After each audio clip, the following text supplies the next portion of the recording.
Boa tarde, olá, olá, olá, olá. Boa tarde, leitores de Uma Vida com Propósitos, para que estou na Terra. Boa tarde, Irla Mirelli. Tudo bem, gente? Estamos chegando aí ao dia 12. Hoje é dia 2, né? 12, gente, perdão. É que eu tô com cabeça que faltam 10 dias, eu tô perdido, peraí. Hoje é o dia 32, então tirei 12. Eu tava falando que vai faltar, a partir do dia 1º de outubro, faltaria 12 dias pra acabar, né? Boa tarde, Eliane Gardim, tudo bem? Então, gente, hoje é dia 32, dia 32 do livro Uma Vida com Propósito. Uau, hein? Daqui 10 dias nós terminamos o livro. 10 dias. Uau, que epopeia, hein? E esse capítulo aqui fala sobre usando o que Deus deu a você, como nós podemos de fato usar. Ele vai se aprofundar um pouquinho mais na questão do serviço. E ele começa com um provérbio dinamarquês. Já de cara aqui fala, depois de uma citação de Romanos, tal, ele fala aqui embaixo aqui um provérbio dinamarquês que diz o seguinte: o que você é constitui o presente de Deus para você. O que você faz com você mesmo é o seu presente para Deus.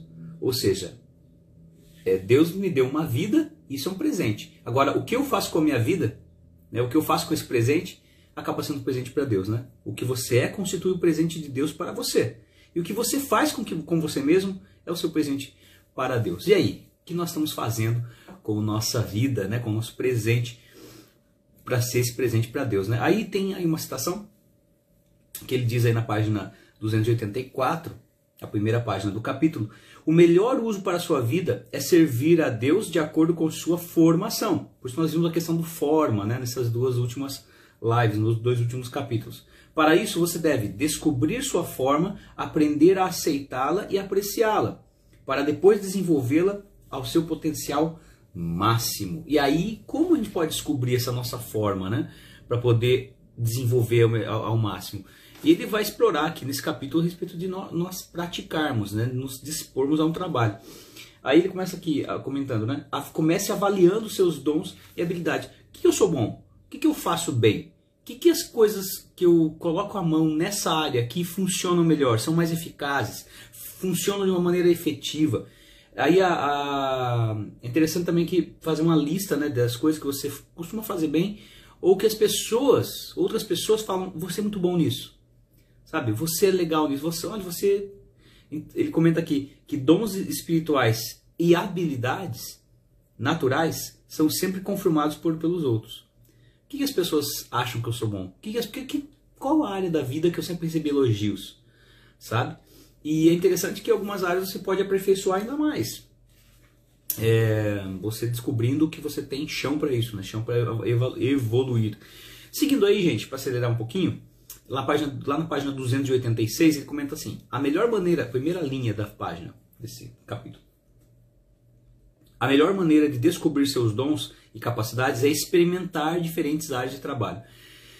Não dá pra gente ficar tentando conjecturar qual será a minha melhor área de trabalho, em que eu posso fazer, até mesmo na igreja, para Deus, para as pessoas, que eu sou bom. Vamos lá, ficar pensando somente assim: o que eu posso ser, qual a área que eu vou trabalhar. O caminho não é esse. Ele fala que o caminho é inverso. Ele comenta que geralmente algumas pessoas falam que a gente tem que descobrir nosso dom, né, e aí servir em algum ministério, em alguma área de atuação. Ele fala que na verdade é o contrário que funciona. A gente começa a servir e depois a gente vê se encaixa ou não.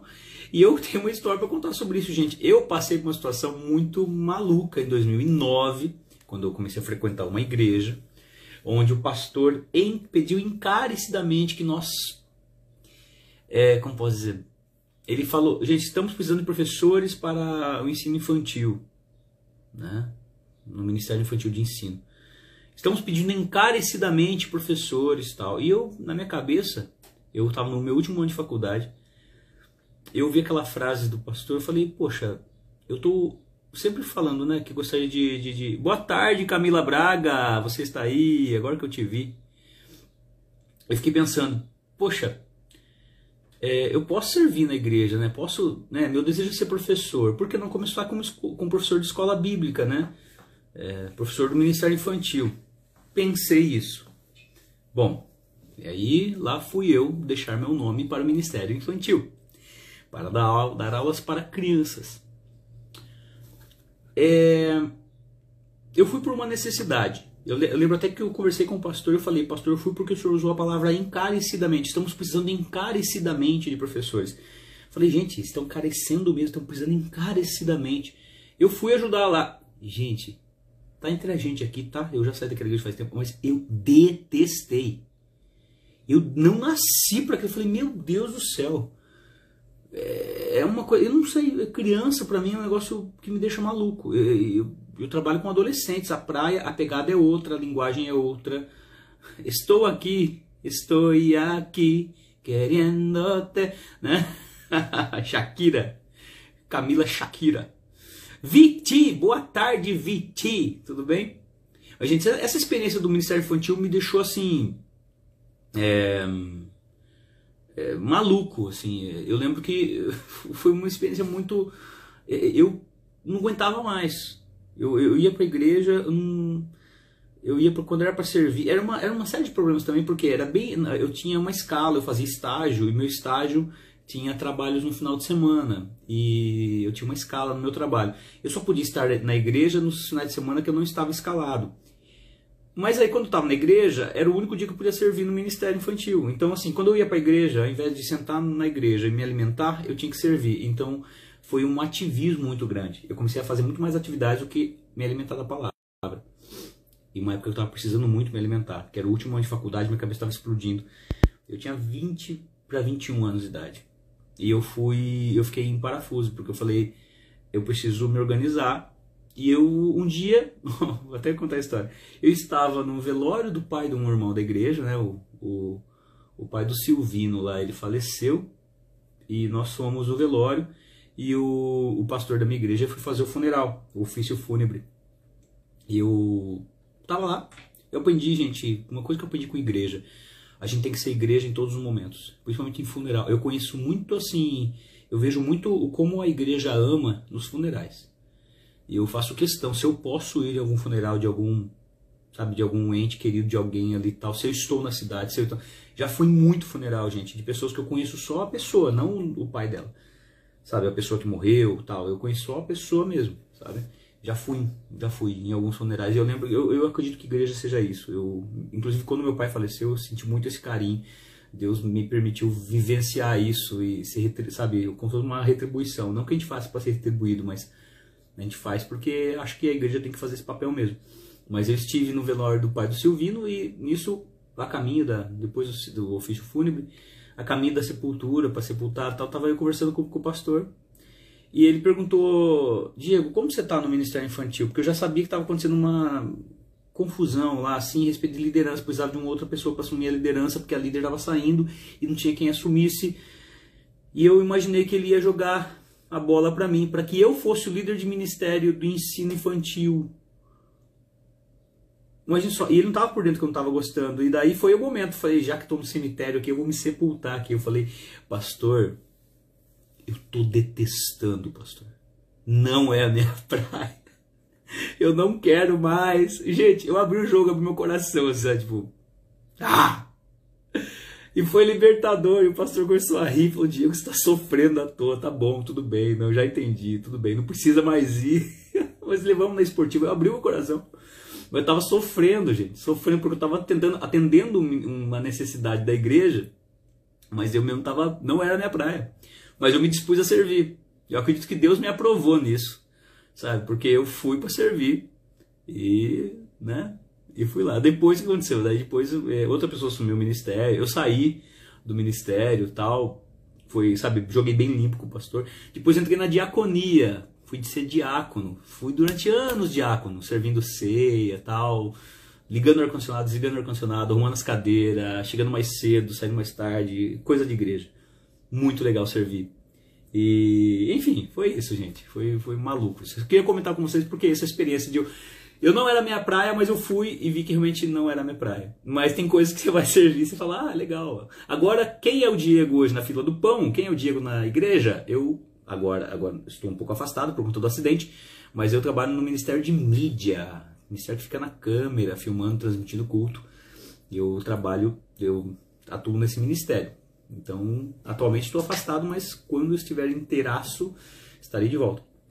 Mas só para inspirar um pouquinho vocês a pensarem um pouquinho sobre isso, tá? Comece a servir, gente. Enquanto nós estivermos envolvidos em servir, aí nós vamos descobrir a nossa aptidão. E aí, gente, também entender que não tem idade para isso, porque o Rick Warren ele comenta aqui que conhece uma mulher na casa dos 90 anos que corre e vence corrida de 10 mil metros, né? Ou seja, 10 quilômetros, e ela não percebeu que gostava de correr até completar 78 anos. Olha que velhinha simpática, 78 anos ela começou a correr, hoje ela tem 90 e ganha competição de 10 quilômetros. Olha só. Não tente entender seus dons até que se apresente para servir voluntariamente em algum lugar. Apenas comece a servir e ponto final, tá? Apenas comece a servir. Você descobre seus dons ao se envolver no ministério. Outra coisa também para poder desenvolver aquilo que Deus... usar aquilo que Deus nos deu é examine suas experiências e extraia lições já aprendidas. Aí ele comenta aqui, experiências esquecidas são inúteis. Eis aí uma boa razão para manter um diário espiritual. A gente tem que lembrar o que a gente aprendeu até agora, né? O que a gente vivenciou até agora. Anotar isso. Né? Quais são as experiências que vivenciamos. É raro perceber, aqui é interessante, porque eu vou fazer questão de ler, tá, gente? Na página 287.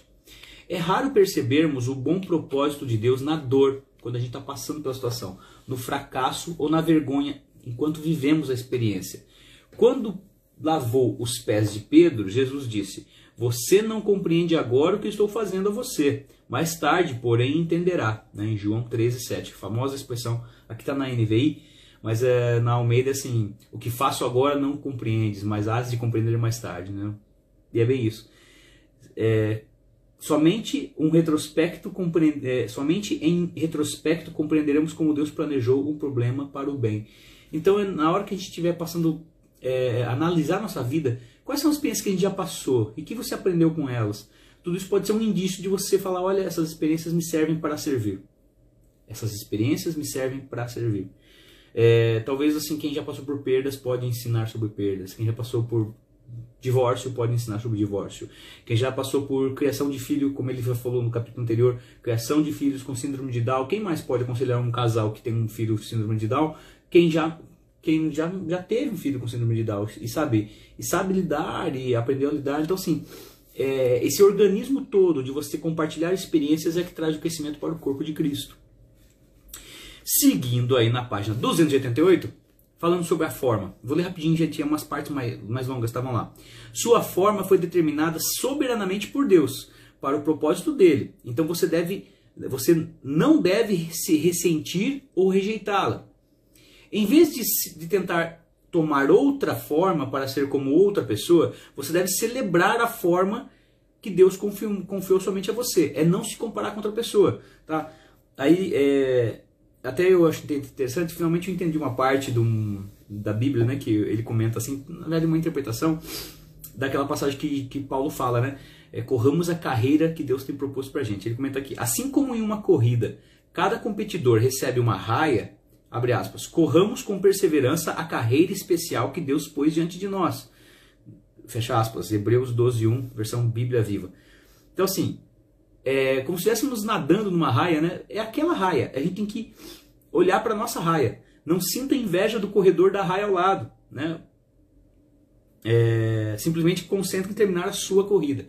Falei de natação também, que tem uma raia, né? Ou uma raia de corrida de pista de atletismo. Independente do que, olha para aquela faixa de terra, de pista, de areia, de água, né? Tudo que for, aquilo, isso aqui é minha corrida. Não olhar para a raia do lado.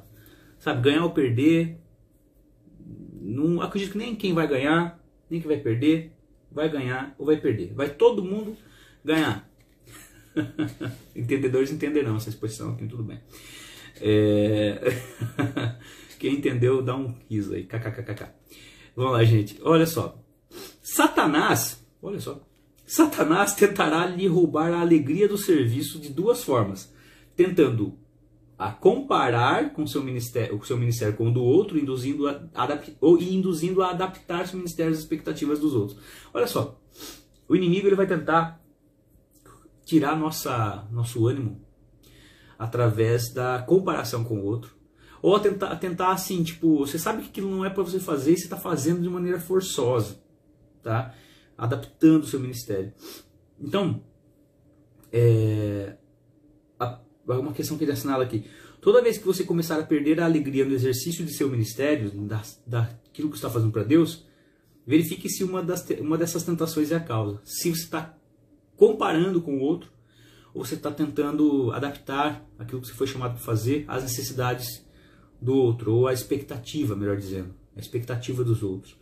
Isso é ruim. E aí, gente, o problema da comparação, que ele deixa até claro aqui num parágrafo mais extenso, eu vou resumir, tá? Que fala o seguinte, que a comparação ela é danosa das duas formas. Que se você compara, você vê que existem pessoas que fazem melhor o trabalho do que você desencoraja e fala, nossa, tem gente que faz melhor que eu. Né? Tem gente que faz melhor que eu, então, poxa, você desencoraja.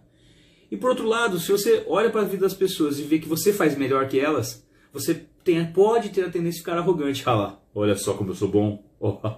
Olha só o outro como faz bem pior que eu. Eu sou muito melhor do que eu faço. Das duas formas está errado. Você não pode comparar para ficar sentindo-se inferior. Você não pode se comparar para ficar se sentindo superior. É entender que o pé da cruz ele é plano.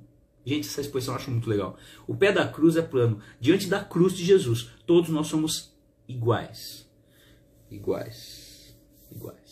A gente tem que buscar sempre se aperfeiçoar, mas não para querer ser melhor que o outro, mas para poder fazer o melhor para o Senhor. Tá? E finalizando, lá na página 290, chegamos quase na página 300 já, 290, ele fala uma coisa que eu coloquei no post de hoje. Se você não exercitar os músculos, eles enfraquecem e atrofiam. De igual modo, se não utilizar as habilidades que Deus lhe deu, você vai perdê-las. É como a parábola dos talentos. O cara que deu um talento, o rapaz que recebeu um talento só e enterrou, Deus tirou aquele talento dele, o único que ele tinha, e deu para o cara que tinha 10, que tinha multiplicado os talentos. Olha que interessante, gente. Se nós não cuidarmos daquilo que Deus deu de presente pra gente, a gente pode perder. Por isso que aquele dom que você identifica que Deus colocou na sua vida e só você pode fazer, e você tem uma coisa específica que Deus te ama, Ele não criou você à toa. Deus não joga fora experiências, etc. Já estamos vendo nesses capítulos aqui. Deus colocou alguma coisa em você que só você pode usar para a glória dele. Só você pode usar para o serviço. Só você pode usar para abençoar pessoas. Então, olha para aquilo que Deus te deu e usa. Senão você vai perder. Usa, senão você vai perder. Deus colocou alguma coisa na tua mão? Eu acho legal ter um versículo na Bíblia que fala: tudo que vier à minha mão. Melhor, tudo que vier à sua mão. Eu sempre falo para mim esse versículo. Mas tudo que vier à sua mão, faça conforme as suas forças. Frisa bem se conforme as suas forças. Conforme a sua forma também, a gente pode pensar aqui. Porque onde você vai depois não tem mais obra nenhuma para ser feita. Faça conforme suas forças. Mete a cara e faz. Está dentro dos seus conformes? Dá para você fazer? Faz. Tá? Mas é interessante se conforme suas forças, tá, gente? Que tem gente que às vezes quer fazer mais do que está disposto e abraça o mundo com as patinhas. E aí não tem mais como... Não dá. Tem que saber o que você faz. Então a gente vira um ativismo. A gente tem que escolher para aquilo que a gente vai trabalhar. Sabe? Escolher para aquilo que a gente vai atuar. Senão daqui a pouco você está vivendo só em prol daquilo. Então tem que escolher, trabalhar, fazer o seu melhor. Mas também pode virar um ativismo, tá? Isso by me. Eu falo isso porque eu gosto de citar bem essas coisas. Porque eu vejo que às vezes vira um ativismo, tá? Muita coisa em cima de uma única pessoa. Não dá, não rola. Eu já cheguei a fazer várias vezes isso. Nessa época eu trabalhava no Ministério Infantil, eu atuava no Ministério de Missões, eu atuava também no Ministério de Jovens, ajudava minha líder de jovens no Ministério de Jovens. Tudo ao mesmo tempo agora. 3 funções. Falei, não, vai cair fora o Ministério Infantil porque não estava dando conta. Babezinha, Lira, tudo bem? Sim, perde mesmo. Se você... sobre a questão de atrofiar os músculos, né? Sim, perde mesmo. Mas se você se movimentar, Deus vai acrescentando cada dia mais. Exatamente como se fosse um músculo, né? Vai cada vez mais agrandando suas possibilidades. Deixe de usar aquilo que lhe foi dado e você vai perdê-lo. Use a habilidade que possui e Deus vai aumentá-la. Gente, aí ele comenta aí mais algumas questões a respeito de a questão da prática, né? Você faz muito e você se aperfeiçoa. É até uma frase que eu gosto muito. Fala assim, por que que os gaúchos fazem um bom churrasco? Porque eles fazem muito. Os gaúchos fazem um bom churrasco porque eles fazem muito churrasco. E fazem um dos melhores churrascos do mundo. Não é só do Brasil, não. Porque eles fazem demais. Porque lá no sul é quase um boi para cada gaúcho. Tem muita vaca, muito boi, muito gado, muita pecuária. Então eles têm muita demanda de carne lá. E eles consomem muita carne, fazem muito churrasco. E por isso que eles fazem o melhor churrasco. Onde é que eu quero chegar com isso? Se a gente faz muito uma coisa, a gente fica bom naquilo. Se a gente faz muito uma coisa, a gente fica bom naquilo. Eu trabalho com comunicação, né? Falo. Gente, eu falo e me comunico bem porque eu faço muito isso. Porque toda hora eu tô na sala de aula. Não é porque o Diego é bom, é porque o Diego pratica. Então, pratique. Pratique para Deus também, para que você possa aperfeiçoar na obra. Tá bom, gente? Deus abençoe. Passamos quanto tempo hoje? 22 minutos. Amanhã, 5 da tarde, capítulo 33, Idade de Jesus e a minha idade também. Ó, que lindo! Página 33, capítulo 33, Como agem os verdadeiros servos. Até amanhã. Deus abençoe e nos vemos. Tchau, tchau.